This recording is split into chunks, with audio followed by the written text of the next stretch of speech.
Hello and welcome to Dominion Tips and Tricks, Episode 1. I'm Sasha. I'm Matt. And today we're going to be covering the best card in Dominion and the worst card in Dominion. Let's get started. There are lots of cards to choose from in Dominion, so how do you determine which one's the best and which one's the worst? Well, I'm here to take the mystery out of it. Let's start with the absolute best card in the game.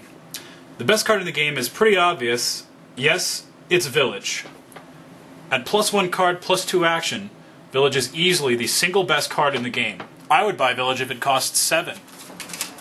So, Village is the strongest card in the game. You may be asking yourself, why exactly? Well, I'm going to show you. Matt and I are going to play a little sample game. I'm going to use the best strategy in the game, which is to buy lots and lots of villages. Matt's just going to play some normal noob strategy, and we'll see who comes out on top. Let's see how this goes early on. Got my 5 cards, 3 copper.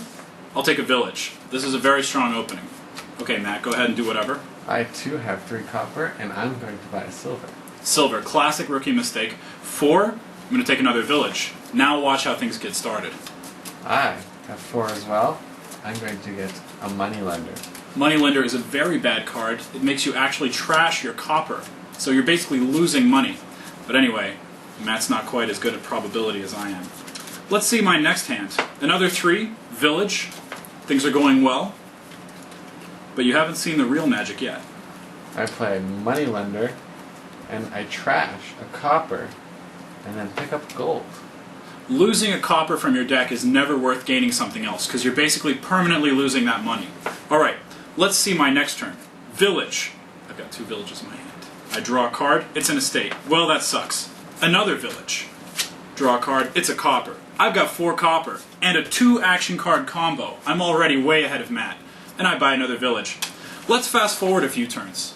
Here's how a village deck might look a few turns later in the game. So here's my hand, 4 villages and a copper. This is an obvious play. Village, draw a village. I play that village, draw a village. Actually, drew a copper.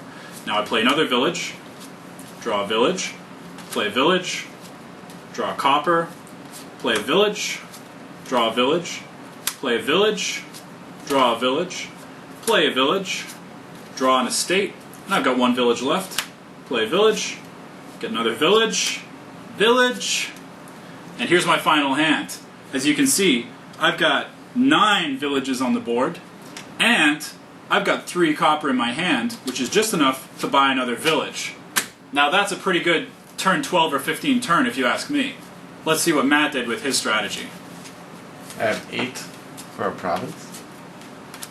As you can see, Matt is just crapping up his deck with useless victory cards. My next hand I have 4. I'd buy another village, but there aren't any, so I'll buy an estate. It's time to move into the endgame. Matt, how about your next turn?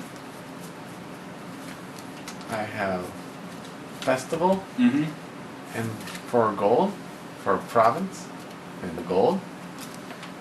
The more he buys gold and provinces, the less action cards he has in his average hand. You gotta remember, action cards are generally better than treasure cards, so you gotta avoid picking up treasure for any reason. And victory cards, it goes without saying, are bad for you. Only a village deck can really handle a lot of estates.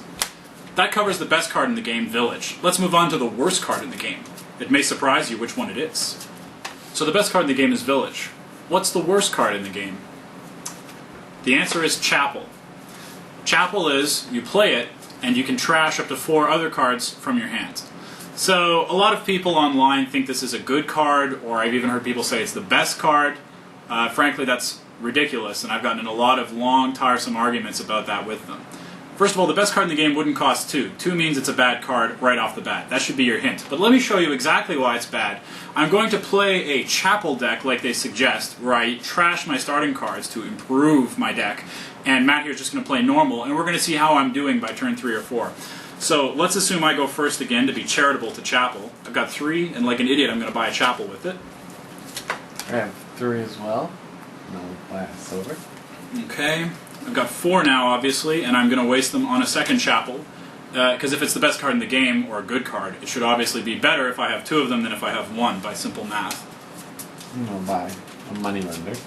Now, I could play this out normally, but I've got a deck here that's set up to be the optimal Chapel deck, and I'm going to show you it still doesn't do me any good. 1, 2, 3, 5. So turn 1, I've got a chapel and 4 copper.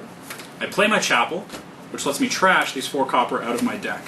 Now I'm 4 points down. 4 coins down. Great, good for me. Matt? I play Moneylender and pick up a mine.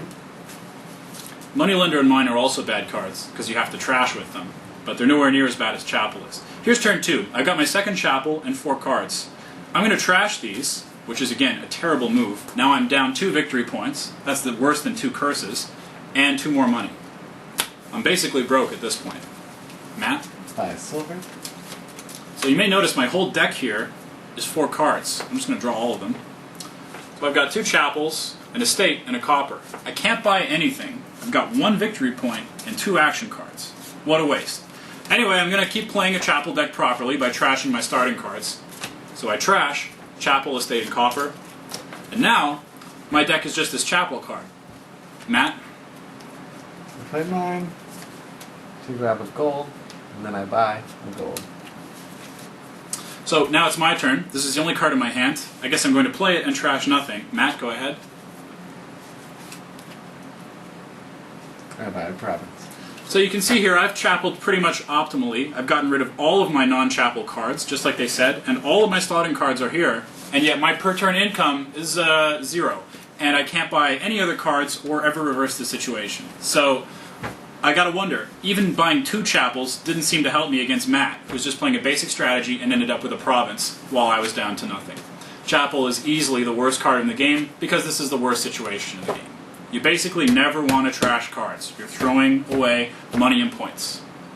Anyway, that covers our Dominion strategy tips. Remember, always buy 2 villages opener and never buy a chapel for any reason. If you see someone else do it, you can thank them for throwing away their estates and basically giving you 3 points. I'm Sasha. And I'm Matt. And we'll see you next time.